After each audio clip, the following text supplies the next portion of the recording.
Latest updates ఎప్పటికప్పుడు పొందడానికి big TV WhatsApp channel follow అవ్వండి. లింక్ డిస్క్రిప్షన్ లో ఉంది. ఎల్లారెడ్డి పెద్ద చెరువు ఈ పేరు వింటేనే కామారెడ్డి జిల్లా ఉలిక్కి పడుతుంది. ఒకే సమయంలో ఒకే చోట అడ్లూరు ఎల్లారెడ్డి చెరువులో ఒక ఎస్ఐ, కానిస్టేబుల్, మరో యువకుడు మృతి చెందడం తెలుగు రాష్ట్రాల్లో కలకలం రేపుతుంది. అసలు ఈ ముగ్గురు కలిసి ఒకే కారులో అడ్లూరు ఎల్లారెడ్డి పెద్ద చెరువుకు ఎందుకు వెళ్లారు? గంటల వ్యవధిలో ఒకరి తర్వాత ఒకరి డెడ్ బాడీలు బయటకు రావడం, వీరి శరీరాలపై బలమైన గాయాలు, చెరువు గట్టు మీద వీరి వస్తువులు. అసలు ఇంతకీ ఇవి హత్యలా, ఆత్మహత్యలా? ఆ రోజు అక్కడ ఏం జరిగింది? అయితే మహిళా కానిస్టేబుల్, ఎస్ఐ, కంప్యూటర్ ఆపరేటర్ ముగ్గురి నేపథ్యాలు వేర్వేరు. కానీ ఈ ముగ్గురికి పరిచయాలు ఏర్పడింది మాత్రం బీబీపేటలోనే. ఇక్కడి నుంచి ప్రారంభమైన వీరి పరిచయాల పర్వం చివరకు పెద్ద చెరువులో మృతదేహాలుగా తేలే వరకు వెళ్ళింది. మెదక్ జిల్లా కొల్చేరానికి చెందిన సాయి కుమార్ 2018లో ఎస్ఐగా ఎంపికయ్యారు. సాయి కుమార్ది పేద కుటుంబం. కష్టపడి పైకి వచ్చిన ఆయన ఎస్ఐ ఉద్యోగం తర్వాత 2022లో కర్నూలు జిల్లా నంద్యాలకు చెందిన మహాలక్ష్మిని ప్రేమించి పెళ్లి చేసుకున్నారు. వీరికి 2 ఏళ్ల కుమారుడు కూడా ఉన్నాడు. మహాలక్ష్మి ప్రస్తుతం 5 నెలల గర్భవతి. ఇక గాంధారి మండలం గుల్జాల్ గ్రామానికి చెందిన కానిస్టేబుల్ శృతిది కూడా సాధారణ స్థాయి కుటుంబమే. 2014లో కానిస్టేబుల్ గా ఎంపికైన ఆమె గాంధారిలో 6 ఏళ్లు, కామారెడ్డిలో 1 ఏడాది పాటు విధులు నిర్వహించింది. గతంలోనే వివాహమై విడాకులు కూడా తీసుకున్న శృతి గత 3 ఏళ్లుగా బీబీపేటలో విధులు నిర్వహిస్తుంది. సాయి కుమార్ బీబీపేట ఎస్ఐగా ఉన్న సమయంలోనే ఆమె పరిచయం ఏర్పడిందని, వీరిద్దరూ చనువుగా ఉండేవారని స్థానికులు చెబుతున్నారు. ఆ తర్వాత సాయి కుమార్ బదిలీపై బిక్కునూరుకు వెళ్ళాడు. అప్పుడు బీబీపేటకు చెందిన నిఖిల్తో శృతి పరిచయం పెరిగింది. ఈ మధ్య బీబీపేట సొసైటీలో తాత్కాలిక ఉద్యోగిగా చేరిన నిఖిల్ వయస్సులో శృతి కంటే చాలా చిన్నవాడు. వీరిద్దరూ వివాహం కూడా చేసుకోవాలనుకున్నారు. కానీ బీబీపేట కేంద్రంగా మొదలైన వీరి పరిచయాల పర్వం చివరకు ముగ్గురి ప్రాణాలను బలి తీసుకుంది. దీంతో వీరి మధ్య నడిచిన వ్యవహారం ఏమిటనేది మిస్టరీగా మారిపోయింది. అసలు ఆ రోజు ఏం జరిగింది?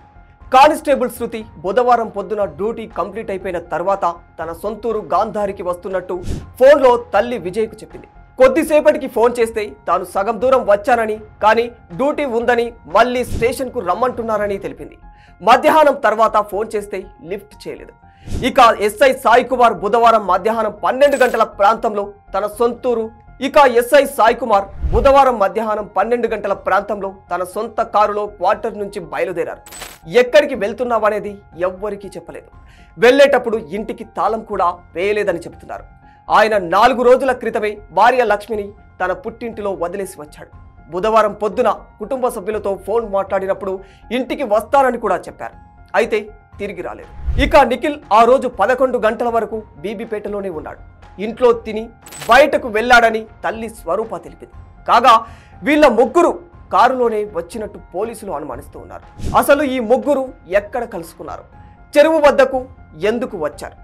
ఏదైనా విషయంలో గొడవ జరిగి ఆత్మహత్య చేసుకున్నారా? అసలేం జరిగింది? అయితే బుధవారం ఉదయం 10 గంటలకు బీబీపేటకు చెందిన తోట నిఖిల్ ఇంటి నుంచి తన ద్విచక్ర వాహనంపై బయటకు వెళ్లాడు. 11 గంటలకు నిఖిల్కు అతడి సోదరుడు రాజేందర్ ఫోన్ చేయగా తాను వేరే పని మీద ఉన్నానని, తర్వాత ఫోన్ చేస్తానని హడావుడిగా సమాధానమిచ్చాడు. ఆ తర్వాత ఫోన్ చేసినా స్పందించలేదు. 11 గంటలకు Bhiknoor SI Sai Kumar toll plaza ప్రాంతంలో కారు ప్రయాణిస్తున్న దృశ్యాలు సీసీ కెమెరాల్లో రికార్డ్ అయ్యాయి. మధ్యాహ్నం 12 గంటలకు కామారెడ్డి మండలం నర్సన్నపల్లిలోని ఓ దాబాలో ఎస్ఐ సాయి కుమార్, నిఖిల్, శృతి ముగ్గురు కలిసి భోజనం చేసినట్లు పోలీసులు చెబుతున్నారు. 1 గంటకు ముగ్గురు కలిసి ఎస్ఐ సొంత కారులో సదాశివనగర్ మండలం అడ్లూరు ఎల్లారెడ్డి చెరువు వద్దకు చేరుకున్నారు. అయితే శృతి ఫోన్ కలవకపోవడంతో కుటుంబ సభ్యులు బీబీపేట పోలీస్ స్టేషన్కు సమాచారం అందించారు.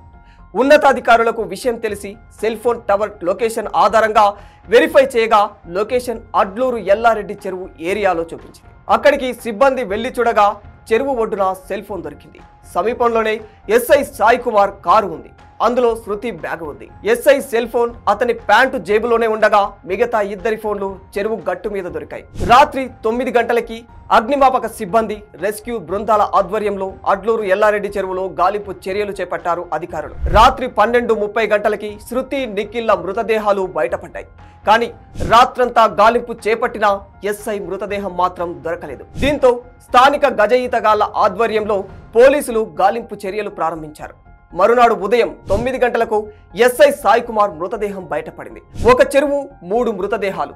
సినిమాను తలపించే ట్విస్టులతో ఈ కథకు సూత్రధారి ఎవరు, ఇవి హత్యలా ఆత్మహత్యలా అనేది పోలీసులకు సవాలుగా మారిపోయింది. For more videos like this, subscribe Big TV channel.